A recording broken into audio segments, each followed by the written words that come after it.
Estudiar el presente es la mejor manera de hacer frente al futuro. La pandemia del COVID-19 es una batalla a contrarreloj.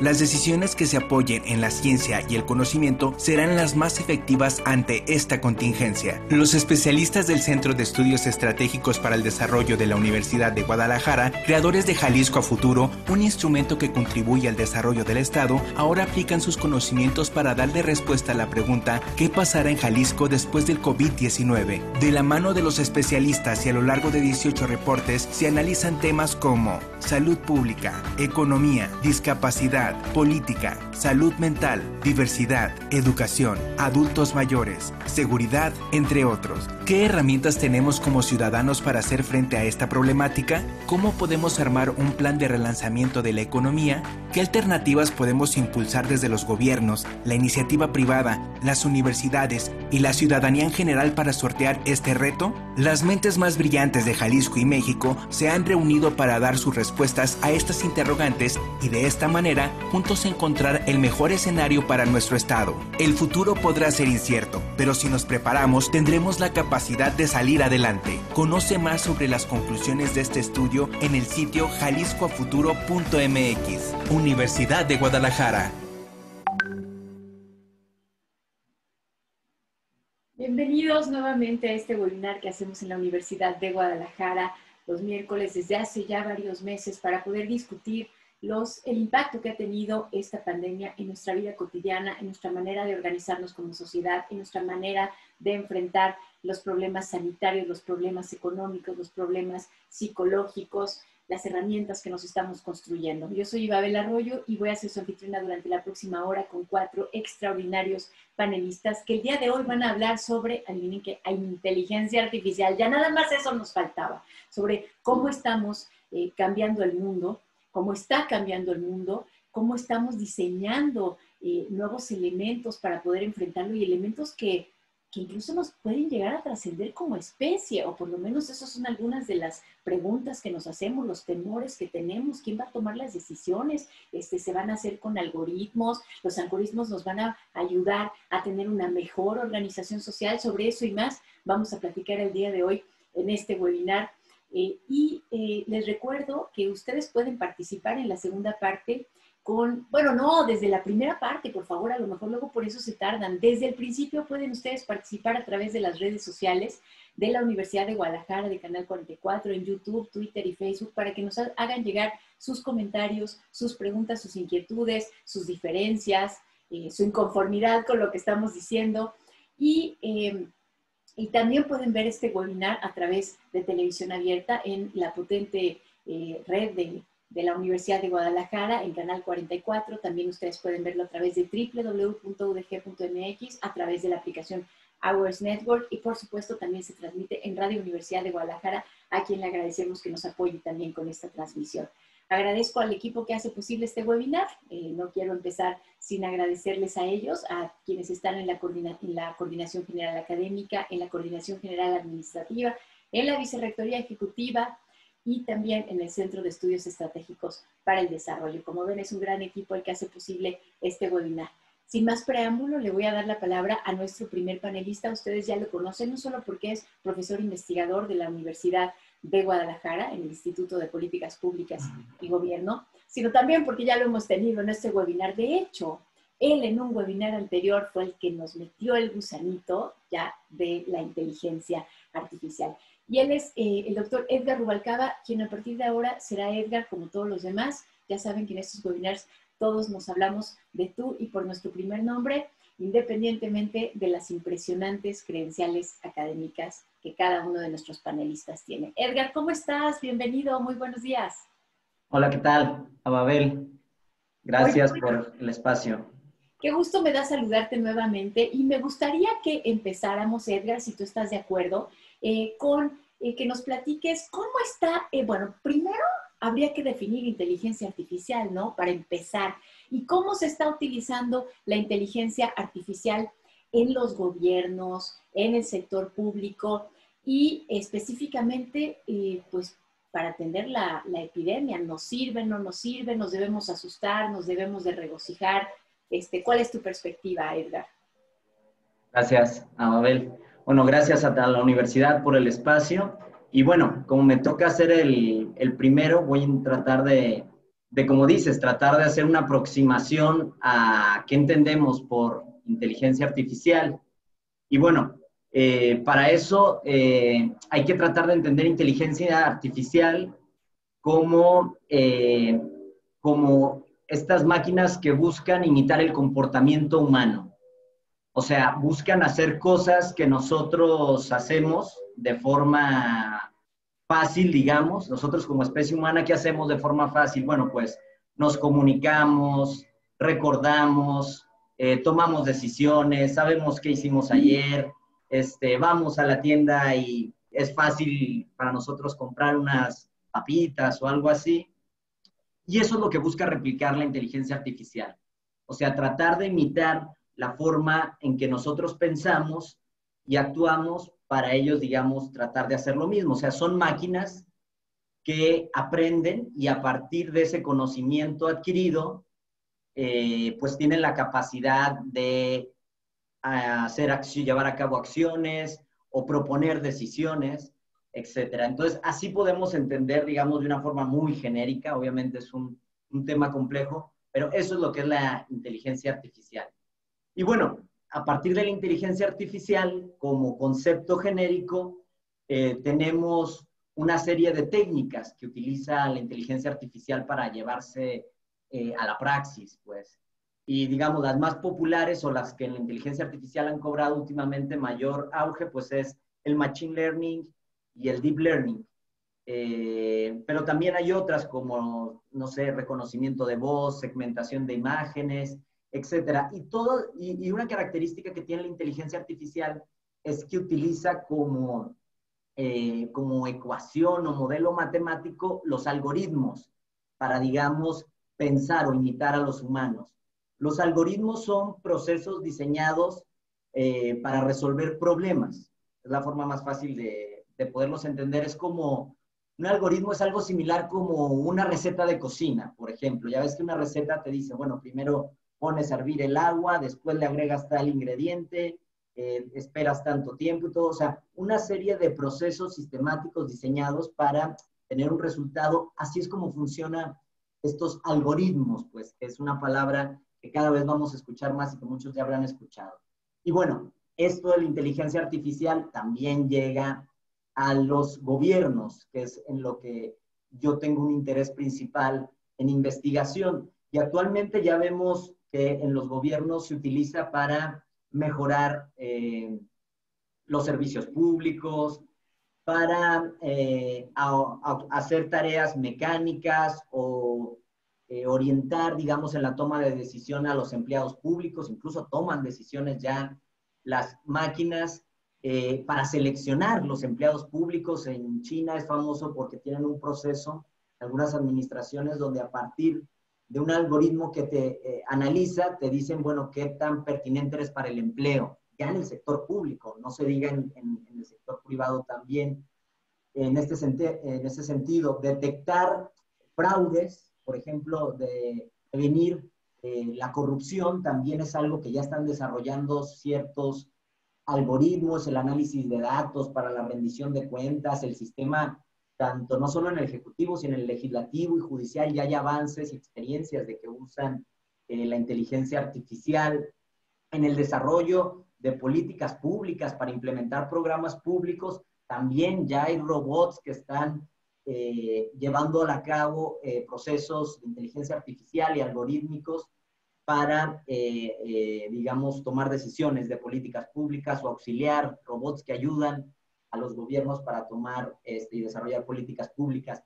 En seguridad, en salud son temas que muy fuerte los ha adoptado la inteligencia artificial. En salud ya nos hablará uno de los colegas más a fondo, pero en seguridad podemos hablar de la vigilancia masiva, las cámaras con reconocimiento facial que ya tiene China, por la cual ellas pueden premiar o castigar a un ciudadano para la administración pública, para controlar el tráfico de una ciudad.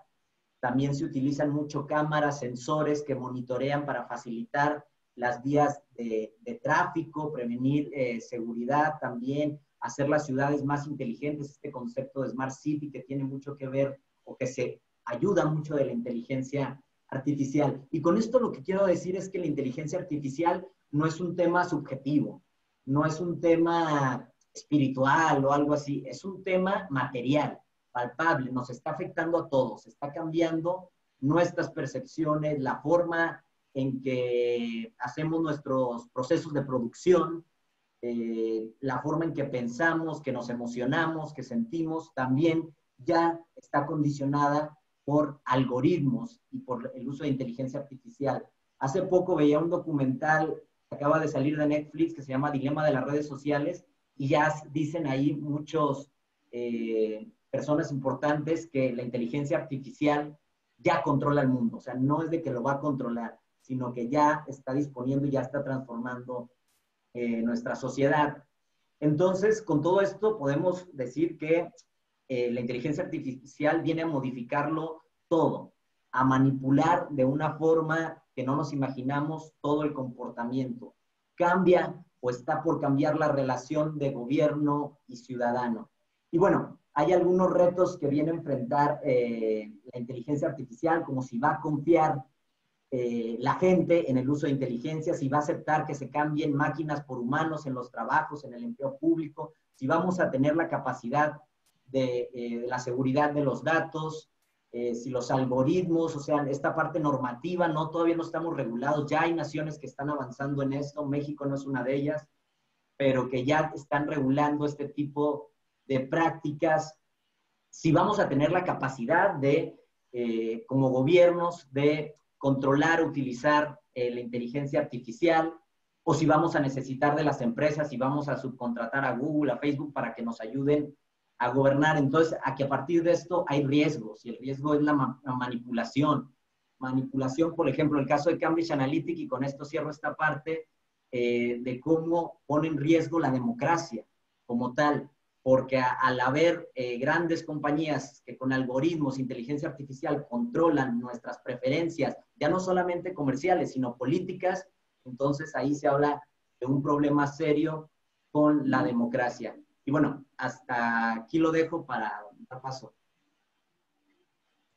Edgar, al principio empezaste muy optimista diciendo, no, ya podemos arreglar el tráfico, podemos hacer muchas cosas en nuestra vida cotidiana con la inteligencia artificial, y al final ya nos dejas un poco inquietos con los dilemas que esto nos plantea. Yo creo que regresaremos más adelante a hablar sobre estos dilemas de la inteligencia artificial, los desafíos que nos propone, y las enormes cosas maravillosas que también podemos hacer, ¿no? Y yo creo que en ese sentido está muy bien ahora de lo que vamos a hablar. Le voy a dar la palabra a nuestro siguiente panelista. Él es Brian Subirana. Brian Subirana es experto en inteligencia artificial. Él está en el MIT, así que nos estamos yendo hasta Massachusetts con él. Y además es el responsable de coordinar este programa que tiene la UDG y el MIT, para poder detectar el COVID con un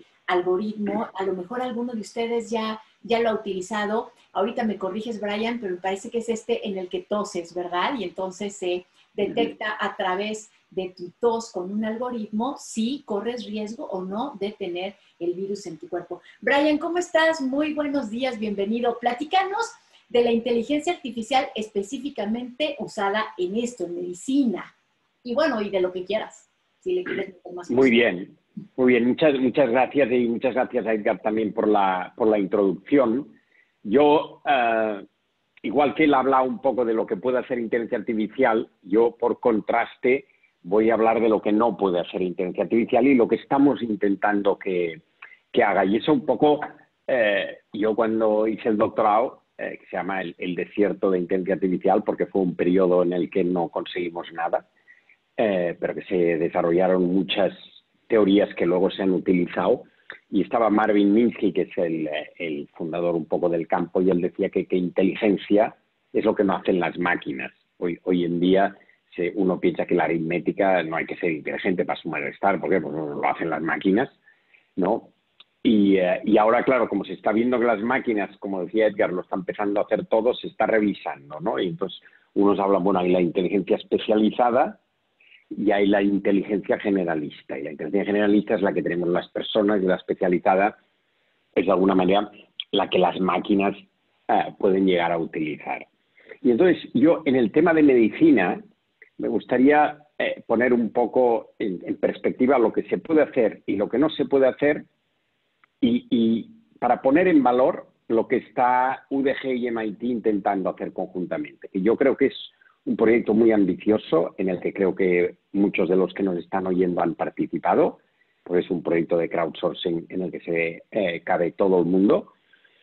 Y básicamente lo que ya se ha hecho en medicina, y en concreto con la tos, es demostrar que se puede diagnosticar.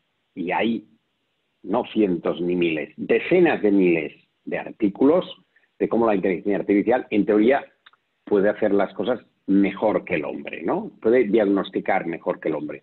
Y en el caso del sonido con la tos, pues se diagnostican los pitos, la tos seca, la tos húmeda, y hay algoritmos de bronquitis, bronquiolitis, asma.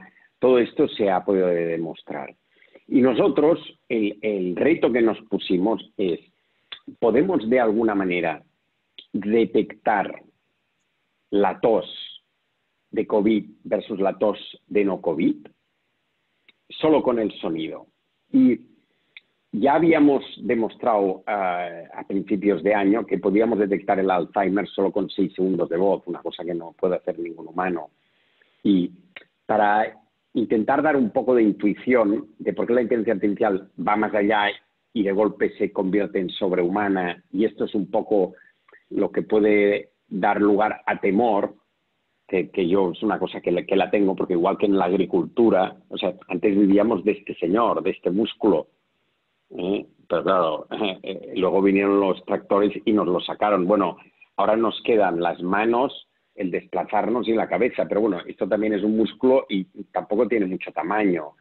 Si las máquinas nos superan en este músculo, bueno, nos quedarán valores, nos quedarán cosas, emociones, igual vamos a ver qué nos queda para poder competir y aportar valor a las máquinas. Entonces, el caso del sonido, igual que cuando vamos en coche y ya sabemos si está la ventana abierta versus si está la puerta vibrando, nosotros en nuestro laboratorio llevamos esto un poco más allá y grabando el ruido del motor podemos decir si hay que cambiar el filtro del aire o no, ¿vale? ¿Y por qué? Bueno, pues llegamos un poco más lejos que el ser humano en la discriminación. Tenemos una base de datos y, como ha explicado muy bien Edgar, con una gran base de datos de ejemplos, pues lo detectamos.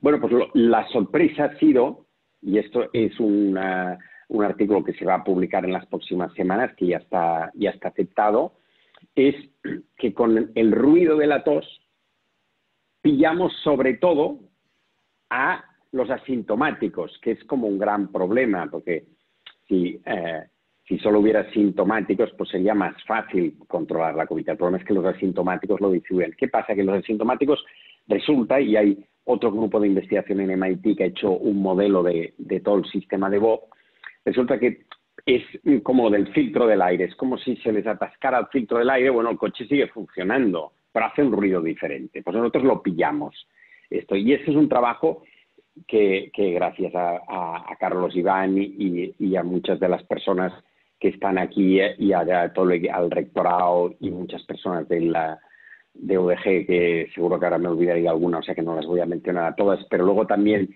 de la comunidad de alumnos, hemos conseguido unas bases de datos.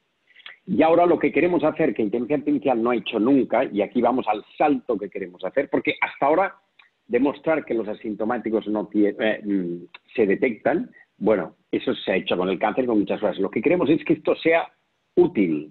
Vamos a intentar que la inteligencia artificial, como decía Edgar, que ha ayudado en muchos campos, en medicina todavía no ha tenido un gran impacto. Todavía no hay ninguna disciplina en la que la inteligencia artificial haya hecho un cambio, así como en marketing lo ha hecho con precios en tema del gobierno, también a nivel financiero. En muchos campos se ha ido metiendo la inteligencia artificial, en vigilancia, selección de personas, bueno, todo lo que ha dicho Edgar. Pero ahí no. Y entonces pues, tenemos la oportunidad de ser los primeros en hacer que esto sea útil. Y eso es el gran reto que tenemos conjunto entre MIT y UDG. Bueno, muchas gracias por vuestro tiempo. No sé si he hablado más de la cuenta, pero Pero nos es lo tenías más rápido que he picados, podido. Brian. Nos tenías picados, así de cómo con la tos se puede detectar a los asintomáticos. Fíjate, yo de eso no me había Increíble. percatado. Pensé que solo era Mejor, ya tenían un claro, problema. no, mejor que los sintomáticos. O sea, los sintomáticos nos ha sorprendido. Es más difícil porque el sintomático tiene mucha variabilidad. Si es, puedes tener COVID, pero claro, puede también tener una neumonía, puede tener, y diferenciar todas las enfermedades resulta que es más difícil que al asintomático, porque hay muy pocas enfermedades asintomáticas y el resultado que es más fácil. Muchas gracias, Brian, por explicarnos Sí, esto, porque además me parece que sí, o sea, continuamos dándonos cuenta de esto que nos dijo en un principio Edgar. A ver, la inteligencia artificial está aquí y es algo tan palpable como un diagnóstico médico frente a una epidemia que estamos viviendo en todo el mundo. No es esta voluntad en una computadora, en una nave espacial, como lo que veíamos, ¿no? ¿Cómo se llamaba? Odisea 2001 del espacio, ya no me acuerdo cómo se llamaba. Y fíjense, decía 2001, ya estamos en el 2020. Es algo mucho más palpable, como decía Edgar. Y para abonar sobre ello, le voy a dar la palabra a nuestro siguiente panelista. Él es Irán Ponce, también experto en inteligencia artificial, pero según entiendo, Irán, y tú me corregirás, mucho más enfocado a la parte, ahora sí, mecánica, porque él es experto en mecatrónica, en robots, y nos va a explicar cómo esto se está conjugando para participar también en medicina y cuáles son las ideas que hay ahorita al respecto. ¿Cómo estás, Irán? Bienvenido. ¿Qué tal, Ibabel? Muchísimas gracias por la presentación y muchas gracias también por la invitación y poder estar aquí hablando con ustedes. Pues sí, efectivamente, ¿no? Concuerdo mucho con lo que dice Edgar acerca de esta parte de que la inteligencia artificial está transformando, ¿no?, a nuestra sociedad y justamente, pues, uno de los grandes ejemplos es lo que nos comenta Brian, ¿no? Con este megaproyecto que están realizando. Y justamente, pues, a mí me gustaría comentar, ¿no?, que la inteligencia artificial hoy en día se ha vuelto una herramienta central para el desarrollo tecnológico y más allá del desarrollo tecnológico, del desarrollo social, ¿no? Ya estamos viendo transformaciones desde el punto de vista de investigación, que es lo que normalmente se hace en la academia. Por supuesto, yo estoy metido mucho más en esa parte, ¿no? Pero justamente este trasladar de la parte académica a la parte en la cual ya podemos hacer impacto sobre las personas, es un gran reto que tiene hoy en día inteligencia artificial y que no es algo a futuro, es algo que ya comenzamos a ver, es algo que ya estamos viendo algunas prácticas, por supuesto, acerca de cómo nos puede ayudar, ¿no? Y una de las cosas interesantes que tiene inteligencia artificial es la base, ¿no?, con la que se forma, como decía Edgar, estos algoritmos que nos permiten simular esta inteligencia o este comportamiento humano. Pues básicamente yo podría nombrar tres procesos importantes que tiene el ser humano que lo simula la inteligencia artificial. Por un lado tenemos la parte del razonamiento. Pues para nosotros razonar es relativamente sencillo, no tenemos que pensar en ello, simplemente ejecutamos, ¿no?, ese conjunto de pensamientos y para poder llegar a una conclusión, ¿no? Tenemos otro proceso muy importante, el aprendizaje. ¿Cómo le hacemos nosotros para ir aprendiendo conforme vamos avanzando en edad?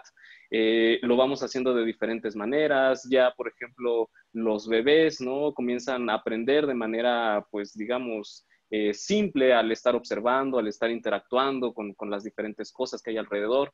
Ya las personas un poco más grandes, bueno, van a la escuela y entonces adquieren otro tipo de aprendizaje, ¿no? Hay personas que transmiten ese conocimiento y la manera de cómo se transmite el conocimiento, cómo podemos obtener ese conocimiento y meterlos en un algoritmo finalmente que pueda funcionar y que simule de esta manera, pues es uno de los grandes retos que también tiene inteligencia artificial. Y un tercer proceso que nosotros hacemos normalmente es la toma de decisiones. Por supuesto, nos cuesta más tomar una decisión respecto a un conjunto de opciones, pero lo que hemos visto es que inteligencia artificial, bueno, puede dejar esta parte subjetiva, ¿no?, del ser humano y tratar de encontrar alguna toma de decisiones mucho más acertada dependiendo de la cantidad de información con la que se le esté alimentando a esta inteligencia artificial. En ese sentido, por ejemplo, yo estoy en Universidad Panamericana, en Ciudad de México, y nosotros tenemos un grupo de investigación que se llama de Inteligencia y Visión Computacional. Y justamente unimos estas dos áreas, inteligencia artificial con la parte de procesamiento de imágenes y de video, con la finalidad de poder generar proyectos que justamente, como bien dice Brian, pues podamos contextualizarlas en un marco social y que tenga algún tipo de utilidad. Y me gustaría platicar muy rápidamente de dos proyectos que tenemos. Uno de ellos que se refiere a la detección y monitoreo de caídas humanas. En las personas adultas principalmente, ese es un fenómeno y es digamos, es un fenómeno que sucede muy a menudo y que además afecta, de hecho es la segunda causa de muerte accidental a nivel mundial, ¿no? Si una persona se cae y no es atendida de forma inmediata, pues puede tener algún tipo de problemas posteriores. Nosotros lo que estamos haciendo justamente es a través de estas tecnologías mecatrónicas, poniéndole sensores, poniendo cámaras, poniendo otro tipo de instrumentos como robótica, nosotros lo que hacemos es monitorear a las personas con la finalidad de poder detectar si una persona se cayó o no se cayó, con la intención de poder generar pues alguna alarma o alguna señal como para que le podamos decir a alguna persona que le está asistiendo, oye, fíjate que esta persona se cayó o acaba de sufrir un accidente, hay que atenderla de manera inmediata, ¿no? Eso pues nos ha llevado, por ejemplo, a un segundo gran proyecto que tiene que ver con Parkinson, que es lo que estamos comenzando ahora, cómo poder hacer que a partir de esta detección de caídas, nosotros no solo la detectemos, sino que podamos predecir, ¿no? este comportamiento de antes de que se caiga.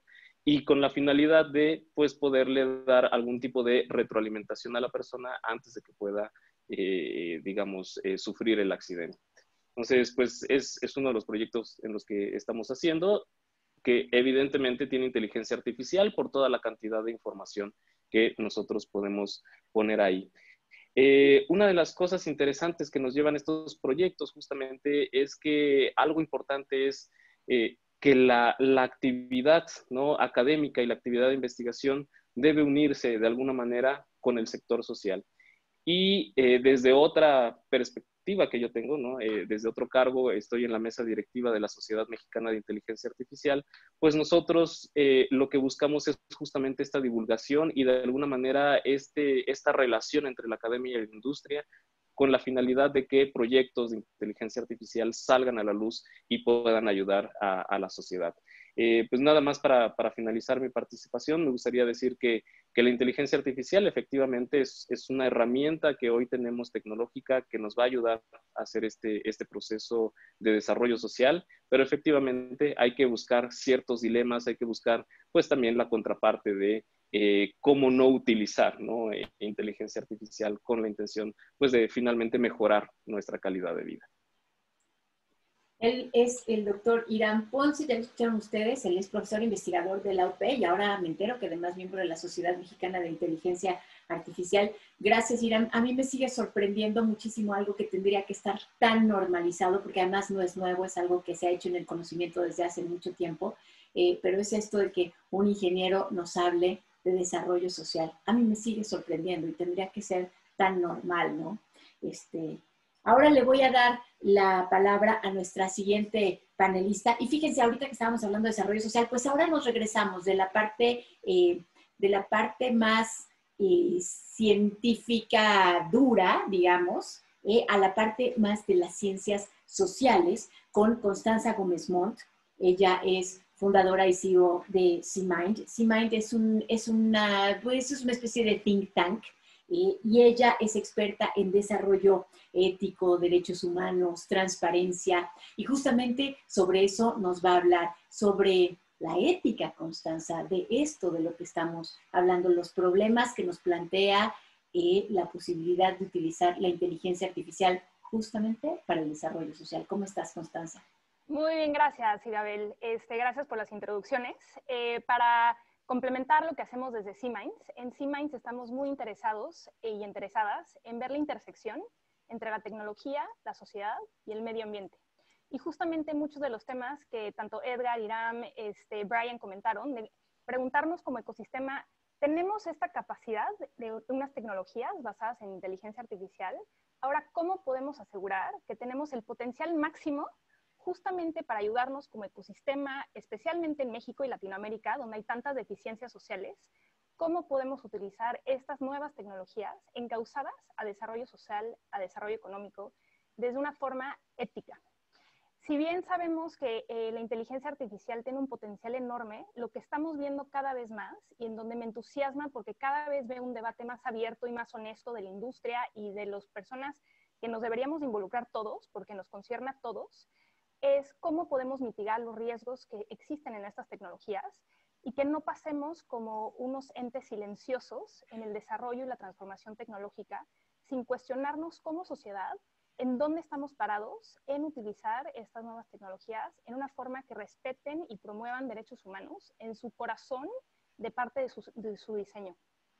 Poder tener una aplicación, por ejemplo, que te ayude a dar créditos, por más eficiente que pueda ser un proceso para el banco y por más útil que puede ser para las instituciones bancarias, por ejemplo, tener sistemas de IA para eficientizar su trabajo, si está dejando de fuera, por ejemplo, a mujeres, porque las mujeres y las bases de datos de las mujeres no fueron parte del entrenamiento de estos sistemas basados en inteligencia artificial.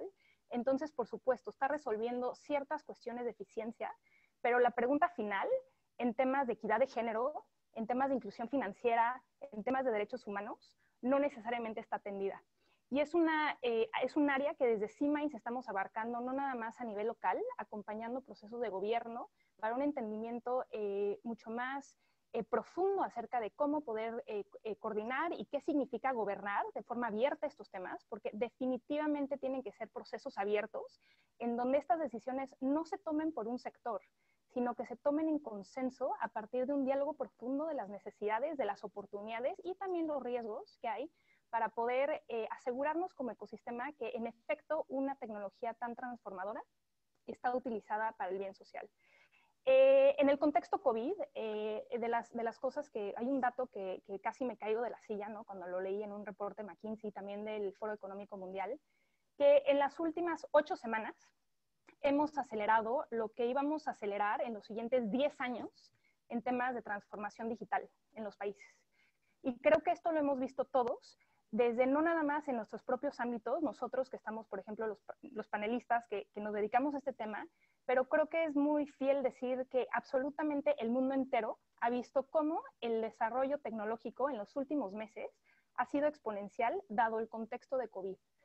Y siento que hay una responsabilidad muy grande por todos los actores de que dado esta aceleración en la adopción de esta tecnología, nos toca también acelerar al mismo ritmo las conversaciones acerca de los derechos humanos y las conversaciones acerca de la gobernanza de esta tecnología.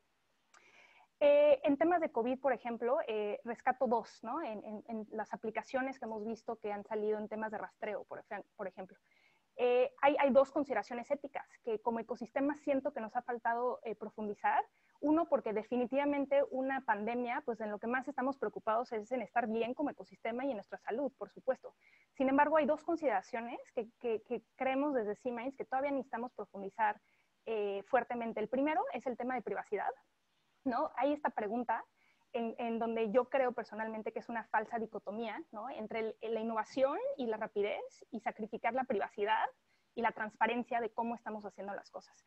COVID ha hecho muy aparente cómo muchas aplicaciones en muchos países han saltado todas las conversaciones de protección de datos personales, por ejemplo, y por supuesto que hay un tema de consideración de salud, que es una crisis humanitaria, el cual se tienen que acelerar los procesos, pero creo que esta dicotomía falsa de privacidad y transparencia en vez de innovación es una dicotomía falsa que hay que analizar un poco con más profundidad, especialmente cuando estamos viendo que el consentimiento, por ejemplo, informado, en un país como México, como en otros de Latinoamérica, en donde la alfabetización digital no estamos a muy alto nivel, tener consentimiento informado, bueno, ¿qué significa? ¿Qué significa que la población pueda comprender qué están haciendo estas aplicaciones con sus datos y cómo pueden avanzar en la materia? Entonces, eso nos dedicamos y más bien dejo para más adelante preguntas y poder profundizar en esto.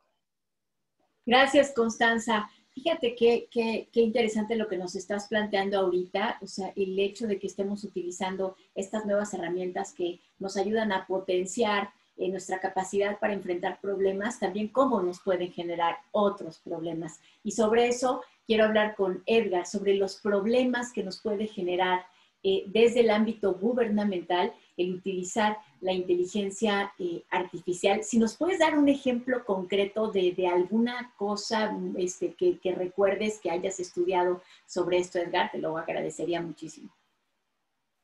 Claro, Joabel, gracias. Bueno, fíjate que efectivamente, o sea, poniendo énfasis en estos riesgos que tiene, en mi pasada intervención muy rápido dije este caso del Cambridge Analytica, que fue una empresa que trabajaba con Facebook y que, digamos, luego fue denunciada en tribunales porque manipuló las preferencias políticas con fines electorales.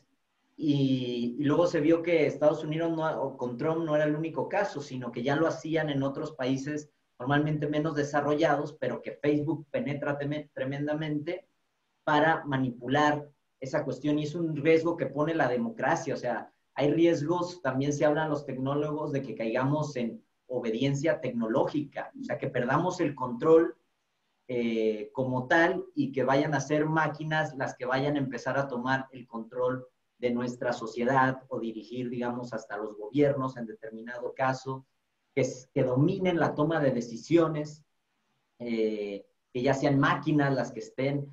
Casos de que hay un candidato robots ya en Tokio, o sea, que robots se lanzan para ser alcaldes de un municipio tan importante como Tokio. También temas de seguridad de los datos. Y un caso que el otro día escuché en el documental de Netflix que me llamó la atención es que no sé si ustedes escucharon hace un par de meses que se habló mucho de los tierraplanistas, de gente que estaba argumentando que la Tierra no era redonda, no era esférica, etc. Entonces dicen que esto tiene sustento en un algoritmo, o sea, que un algoritmo de Facebook, o sea, decidieron entre unas personas, en este caso sector privado, pero puede pasar en el gobierno, de que deciden tratar de convencer a la gente de que la Tierra es plana, a través de comportamientos, videos, notas, etc. Y lo lograron. O sea, lograron convencer a un cierto número de que a la gente de que la Tierra era plana. Pueden decir ustedes, pues gente estúpida, pues, o sea, no tienen educación, no saben y caen en eso. Pero ya lograron. Lo que pasa es que el algoritmo cada vez se hace más inteligente. Con más datos, con el Big Data, el algoritmo se hace más inteligente y a lo mejor en un futuro nos va a lograr convencer de algo que pueda tener un mayor matiz, de otra mentira. A las fake news también se dicen que tienen mayor capacidad de propagación en velocidad que una noticia, digamos, constatada o verídica. Entonces sí es realmente preocupante los dilemas que hay, los coches autónomos, que el clásico dilema de los coches autónomos, que un coche autónomo puede matar o causar un accidente. Y bueno, ¿de quién es la culpa? Porque los algoritmos se hacen para aprender, no los programas para que ellos reconocen espacios, gente y todo. Pero ¿qué pasa si algo? Es del chofer, del que lo conducía, de la empresa que lo vendió, del que desarrolló el algoritmo, etcétera. Sentencias judiciales, que ya es un software que se llama Prometea, etcétera. Y esta idea que tú iniciabas, que me gusta, Ibabel, de que se dice que ya también se puede trascender como especie. O sea, hay tecnólogos que dicen, no, el hombre como tal, como especie humana, ya quedó obsoleto. O sea, ya es algo viejo para este mundo. O sea, lo que necesitamos ya es empezarlo a adecuar con nuevas tecnologías, desarrollarlo, que viva para siempre, que lo puedan congelar, que le instalen manos, capacidades mecánicas más eficientes, etcétera. Y la Universidad de Guadalajara también ya está dentro de ese tema. O sea, con Jalisco a Futuro ya estoy colaborando con ellos para desarrollar esto tan interesante que es el desarrollo de la inteligencia artificial también como un problema social, que lo comparto con mis compañeros. No, y ya dijiste, como un problema biológico de especie. Hay una pregunta aquí para Constanza, Constanza, en realidad son varias y están asociadas a lo mismo. ¿Existe actualmente algún observatorio tecnológico ciudadano que registre y analice la inclusión tecnológica y el bienestar asociado a ella de la población? Esa es una. Y en el mismo sentido, que si existe algún organismo ya que supervise la ética de la inteligencia artificial. Gracias por las preguntas. De forma muy resumida y con gusto les dejo mi correo al final para profundizar en los interesados y apasionados como yo. Uno, en el observatorio, estamos de hecho trabajando orgullosamente con el Banco Interamericano de Desarrollo a nivel regional, creando el Observatorio de Inteligencia Artificial para el Bien Social, que ya está vivo, ya presenta la primera etapa de casos de uso para poder ver de forma muy tangible cómo se está utilizando esta tecnología para ciertos temas, salud, educación, etc. Como parte de ese proyecto, también va a ir evolucionando para incluir diferentes prácticas y avances en la materia de la ética y el uso de derechos, el respeto de derechos humanos alrededor de este uso. Entonces, ahí pueden checar más y con mucho gusto les paso más recursos. En la siguiente pregunta, si hay alguna institución, es un tema emergente. Europa es la región más avanzada definitivamente en el tema de protección de derechos humanos en los sistemas autónomos e inteligentes. Lo que estamos viendo en México, por ejemplo, les comparto un proyecto que estamos nosotros dirigiendo con el INAE, que es la institución que está encargada de datos personales y acceso a la información en temas de transparencia, en un modelo muy innovador junto con también Facebook y el Banco Interamericano de Desarrollo, que estamos haciendo desde C-Minds, en donde nos estamos preguntando como equipo cómo podemos prototipar qué sería un marco de transparencia y explicabilidad algorítmica para México. Y en vez de hacerlo a la antigüita, de que 1, 2, 3 calabaza, ¿no? El gobierno de repente saca un marco que posiblemente pueda estar desconectado con una realidad empresarial o desconectado de las necesidades sociales, de debates públicos, estamos creando a través de este prototipaje una prueba piloto con startups y empresas en México para aprender en campo de esta experiencia qué significa la transparencia y la explicabilidad algorítmica, cómo podemos entender esto para que los usuarios eleven su nivel de confianza en los productos y que también las empresas puedan ser más competitivas por tener mejores prácticas. Gracias, Constanza. En el mismo sentido, va la siguiente pregunta para Brian. Brian, o sea, esta es ahora la pregunta como del otro lado. No cómo controlar esto que estamos desarrollando para que no nos afecte, sino ahora al revés, cómo quitarnos el miedo para poder participar incluso de experimentos y bueno, no es un experimento, de programas como el que ustedes están desarrollando para detectar el COVID, cómo quitar el miedo y llegar a eso. Sí, gracias por la pregunta. Yo creo que la respuesta va ligada una con la otra. Y yo creo que lo que ha explicado Constanza y Edgar va en el sentido adecuado. Es cuestión de tener unos observatorios, como ya han sugerido y ya luego ha expandido. Es cuestión de las bases de datos, quién las domina, pero son necesarias. Si no tenemos una base de datos de COVID, no haremos nada. Y esa base de datos tendrá mucha información. Bueno, vamos a tutelarla, igual que tutelamos las autopistas. Y una parte es pública y otra es privada. Hay que desarrollar modelos conjuntos. En MIT yo os garantizo que los datos son totalmente anónimos. No nos quedamos nada, ni la IP ni nada. O sea que si queréis participar, nuestro modelo es un modelo abierto y generamos una base de datos donde ahí lo tenemos todo cerrado y hacemos los algoritmos. Pero esto es solo una pieza. Hay mucho por hacer y nos tenemos que inventar como sociedad y ver cómo lo queremos usar. La siguiente pregunta, no sé a quién hacérsela, pero como no le he preguntado a Irán, pues ya te tocó, Irán. Tú nos dirás si por ahí también anda tu experiencia y tu expertise. Me preguntan sobre la inteligencia artificial utilizada para defensa, para seguridad, para armas. Claro, es un tema, pues, controvertido, ¿no? Por ejemplo, me voy a poner desde la perspectiva de la Sociedad Mexicana de Inteligencia Artificial y nuestra postura es que definitivamente este tipo de tecnologías no debería de ser utilizada en armamentos, en cosas militares. Sin embargo, se hace, ¿no? O sea, o sea, hay que tener la perspectiva de la realidad y la realidad es que sí se hace, sí se ocupa. Pero yo creo que como toda tecnología, ¿no? Inteligencia artificial es una herramienta más tecnológica y pues se debe de juzgar de la misma manera que todas las demás tecnologías, ¿no? En ese sentido, pues la tecnología en sí está ahí, ¿no? Está dada, está dada la herramienta. Aquí es quién usa y cómo usa esa herramienta, ¿no? Y con qué propósito.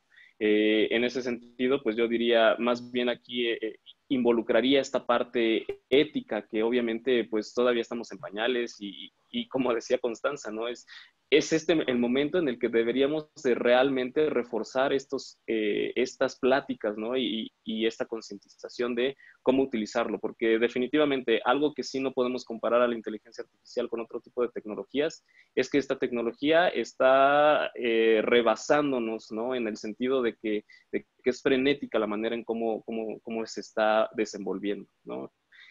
Volviendo un poquito a la respuesta, ¿no? En este sentido de las armas, yo considero que no debía ser, ¿no?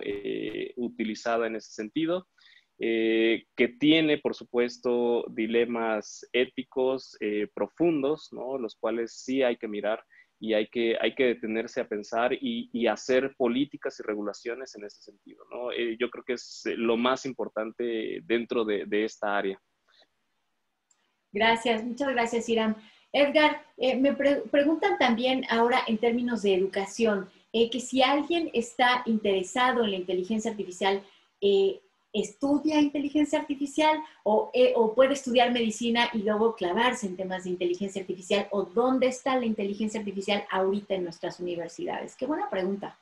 Sí, y a ver, mira, fíjate que es una cuestión, obviamente, como la inteligencia artificial y la tecnología que ha llevado a desarrollar todas estas técnicas, digamos, es un tema frontera, un área emergente, pues actualmente están surgiendo cada vez más posgrados, licenciaturas, incluso modificando planes de estudio de mecatrónica, de ingeniería en electrónica, incluso ya está en las ciencias, digamos, más político-administrativas, ya hay temas de Big Data, etcétera. Entonces, estamos viendo cómo efectivamente la educación universitaria está cambiando su morfología también y tratando de adaptarse a estas nuevas tendencias.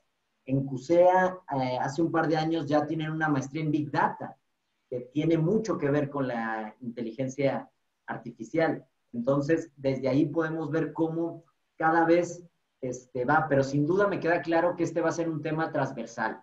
Es un tema que se va a tener que abordar en los centros de salud, en las cuestiones de ingenierías, en las ciencias sociales, en las económico-administrativas, biológicas. Esta tecnología viene, como decía al principio, a revolucionarlo todo. O sea, de hecho, viene parte de la cuarta revolución industrial. Cuarta revolución industrial va soportada en gran medida en este uso de los grandes datos, del uso de técnicas de inteligencia artificial, dejando atrás las otras revoluciones, que en su momento fueron pioneras, la revolución hidráulica, eléctrica, las máquinas de vapor, el Internet, pero esto ya es algo más porque la clave está en pensar que estas máquinas ya no las programas para algo, sino que las programas para aprender. O sea, el algoritmo está diseñado para aprender, reconocer, observar su entorno y a partir de ahí tener conocimiento. Entonces, por eso, y hago énfasis en las participaciones, en lo que decía Constanza, de que es muy pertinente tener en este momento comités de ética que evalúen los impactos de la inteligencia artificial. A Facebook ya le impusieron un comité en el que grandes intelectuales están ahí, sociólogos con grandes credenciales, tratando de controlar y decir, oye, ya no jueguen con esto, no pueden manipular las preferencias políticas, no pueden manipular las emociones de las personas, porque ahorita Facebook si quiere te pone a llorar o te pone feliz. Entonces, y eso es por otro tema que también me gustaba que decía Constanza, cómo potencialmente se ha desarrollado esto. Y esa es una premisa clave, o sea, la inteligencia artificial tiene un desarrollo potencial mucho más de lo que tiene la sociedad o el cerebro humano. O sea, digamos, si más o menos con esta curva está creciendo la sociedad, el conocimiento, etcétera, la inteligencia artificial está haciendo esto. Entonces, nos está alcanzando. Por eso decía Constanza que en los últimos 10 años parece que se desarrolló lo de un siglo, ¿no? No sé. Entonces, tenemos que tener mucho cuidado para monitorear y no permitir, o al menos es mi percepción, de que eso nos llegue a dominar. Aunque también hay tecnólogos que dicen que es inevitable, que se nos va a salir de control estos temas. Entonces, sí es un tema bien interesante para analizar desde temas éticos, dilemas, retos, riesgos, para poder ver cómo queremos construir este futuro, porque vamos a tener que convivir y necesitar, los gobiernos van a necesitar para responder a las sociedades el uso de algoritmos y técnicas de inteligencia artificial. Muchas gracias. Te paso nuevamente con Brian. Brian, dos preguntas. Una es, quedan dudas sobre cómo funciona el algoritmo. O sea, ¿qué es eso del algoritmo que escucha la tos? O sea, exactamente qué es, preguntan. Así, a ver si nos lo puedes volver a explicar con manzanas. Y la otra es una pregunta muy rara. ¿Qué opina de la lógica difusa y su aplicación en el sector gubernamental? Yo no sé qué es eso de la lógica difusa. Si además otros quieren levantar la mano para explicarlo, se los voy a agradecer. Pero por lo pronto, paso con Brian. Muy bien, empezando por el final, y si me dejas haré un par de apuntes a las contestaciones de los demás ponentes por polemizar un poco. Claro. Lo de la lógica difusa es de Zade de Berkeley. Yo estuve a punto de hacer el doctorado con él, pasa que luego me fui al MIT. Y bueno, yo creo que cualquier, digamos, método cuantitativo es bueno y este también. O sea que yo estaría muy, muy a favor, y todo lo que sea gubernamental, y ligado ya a lo que yo quería comentar con la respuesta sobre el tema militar, en concreto para el tema militar. Pensar que dos ataques, dos threat models que dicen que preocupan mucho en MIT. Uno, con Internet of Things, conectar todos los microondas de todas las casas y provocar incendios. De golpe, imagínate que eso fuera posible con un ciberataque, ¿no? Y luego imagínate otro ataque que son drones que van a un estadio o donde sea y echan granadas. La única manera para mí de defenderse de esto es que los gobiernos dejen de hablar y se pongan a financiar investigación para protegernos de eso. Y eso no es solo, vamos a buscar la piedra filosofal. No, eso son políticas, son incentivos, cómo desarrollas una industria. Es una cosa mucho más compleja que no una piedra filosofal. Vamos a hacer un antiaéreo para matar a los drones. No, un antiaéreo no lo haces. Hay que saber dónde están las fábricas. Es mucho más complicado. Y luego ya la primera pregunta, que es cómo funciona, y la respuesta honesta es que nadie sabe cómo funciona inteligencia artificial. Esta es la respuesta honesta. Ahora yo puedo dar intuición y pueden decir, hostia, ¿cuánto que sabe este señor? No.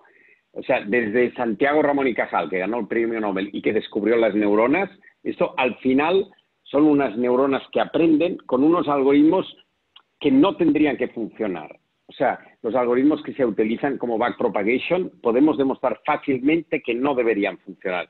Podemos demostrar que, bueno, si funcionan es por casualidad, y van por casualidad. Entonces ya intentando dar ahora, con ese preámbulo, un poco de intuición de por qué la tos tiene esa información. O sea, la tos, que yo nunca habría pensado que escucharía tantas toses y que me metería tanto en el mundo. Es bastante fascinante todo el mundo de la tos. Me pasó con la recogida de basuras, que también hicimos Internet of Things de basuras, y que son temas que te enganchan. A la que te empiezas a meter en el mundo de las basuras, de ahí no sales. Y con la tos pasa lo mismo, es bastante fascinante. Entonces, la tos tiene una serie de etapas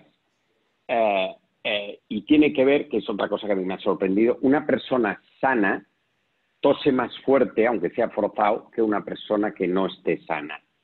Entonces, ya ahí con la presión ya tienes un poco de información. Y luego el sonido de la cavidad es como lo que he explicado del reconocer el sonido de las vibraciones. Entonces, ¿cómo inteligencia artificial extrae esto? ¿Cómo lo hace? Bueno, lo hace con una serie de ejemplos. Esto a mí me va a costar un poco explicarlo porque es magia, pero bueno, tiene toda una serie de ejemplos toses con COVID y toses sin COVID, y entonces funciona un poco como la oreja. La oreja humana lo que hace es buscar frecuencias, como con la radio. Pues tú, lo que sí que sabemos es que dentro, parte de esa magia es que la inteligencia artificial pilla las frecuencias igual que la oreja humana, que también sabemos que lo hace, aunque es muy difícil porque está muy escondida y no llegan con los electrodos, pero lo sabemos por monos y por los otros animales. Y así funciona y de ahí se va sacando la información. Me gustaría poder explicarlo mejor. Sí, caray, es que necesitamos más tiempo. Me quedé con la idea esta también que dijiste de que no se sabe cómo funciona. Stephen Hawking, me acuerdo que decía en este libro de El Gran Diseño, que es de divulgación, que no hay teorías que sean verdad, hay teorías que funcionan, punto, listo ya, y quién sabe. Oigan, antes de que nos vayamos, esta es una buena pregunta y por favor, levante la mano el que la pueda responder porque no sé a quién hacérsela y prefiero que el que lo sepa. Dice alguien, tengo parálisis cerebral, ¿qué novedades hay en inteligencia artificial en discapacidad en México? ¿Alguien sabe algo sobre esto? Ay, creo que le vamos a quedar mal a nuestro... ¿Dónde podría buscarlo, por lo menos? Así como un norte de dónde podría buscar en internet qué hay al respecto, las investigaciones que se están haciendo. A ver, Iram. Hay un centro de investigación CONACYT que se llama INAOE en Puebla. Ellos trabajan mucho con la parte de inteligencia artificial para extraer señales del cerebro con la intención de poder hacer algún tipo de interacción humano-máquina. Entonces, seguramente ellos han de estar trabajando en prototipos justamente para parálisis. Ah, también Constanza, adelante. Sí, me mandan un correo o a todos, con gusto podemos conectarnos con gente de nuestro ecosistema que están más cercanos a este tipo de aplicaciones. Por favor, Constanza, ¿nos puedes dar tu correo de una vez? Claro, es Constanza, CONSTANZA, G de gato, M de mamá, @cminds, CMINDE.co. Ay, Dios mío, estuvo muy complicado. Vamos a tener que ponerlo en la parte de abajo. Quienes nos están escuchando o viendo en televisión abierta, si se meten a nuestras redes, en la parte de los comentarios pondremos el correo de Constanza. Brian, ¿vi que levantaste la mano o es mi imaginación? No, solo quería decir que también en MIT estamos trabajando mucho. En mi laboratorio hay un alumno que está haciendo un sistema que es de 50 euros y te detecta dónde tienes la atención. O sea que yo creo que hay cosas, pero bueno, va a tardar. Claro, porque todavía en ese tema está un poco... Edgar, ¿en dónde es en donde está más desarrollado en el área pública el tema de la inteligencia artificial? Tú mencionaste, por ejemplo, el tránsito. Veo que por lo menos en cuestiones de atención a discapacidad todavía vamos lejos. ¿En dónde es en donde está más desarrollado? Yo creo, intuyo que en temas de seguridad. En temas de seguridad pública, por el tema de la vigilancia masiva, de reconocimiento facial, eso mismo va ligado a lo del tráfico, al desarrollo de visión, de chatbots, estos que ya muchos de nosotros ya hemos interactuado con chatbots que tienen en los sitios web, etcétera, que también ya están llegando a los gobiernos. Creo que por ese lado de la seguridad pública ha puesto mucho énfasis en la inteligencia artificial para el monitoreo, control, el desarrollo, la movilidad de las, que también tiene un fondo de seguridad, la movilidad de las ciudades, la segmentación, el reconocer cuándo es un coche, cuándo se va a saturar una parte, o sea, los algoritmos. Esa parte yo creo que en el gobierno es de las principales. Muchas gracias. Nos quedamos con algunas preguntas todavía. Bueno, es que el tema es fascinante porque además, como ustedes decían, es transversal. Han ustedes hablado de defensa, han hablado de medicina, han hablado de ética, han hablado de cuestiones biológicas, han hablado de la especie, han hablado de la tos, del oído. Bueno, o sea, nos faltó hablar de economía también, ¿no? De eso, y bueno, todas las áreas que cruzan la inteligencia artificial. Les agradezco mucho que nos hayan acompañado. Abran sus micrófonos para que nos despidamos todos. Iram, muchas gracias, hasta la Ciudad de México. Brian, hasta Massachusetts. Sansa también está en la Ciudad de México. Edgar en Guadalajara. Adiós. Les agradezco mucho que hayan participado en este webinar y sobre todo le agradezco a usted que nos haya acompañado durante esta hora y lo invito a que nos siga acompañando en nuestros webinars los miércoles a las 11 de la mañana, los viernes también a las 11 de la mañana. Muchas gracias, estuvo interesantísimo. Gracias. Hasta luego, Isabel. Hasta luego. Gracias Adiós a todos. Guadalajara. Gracias. Jalisco a futuro. Hasta luego.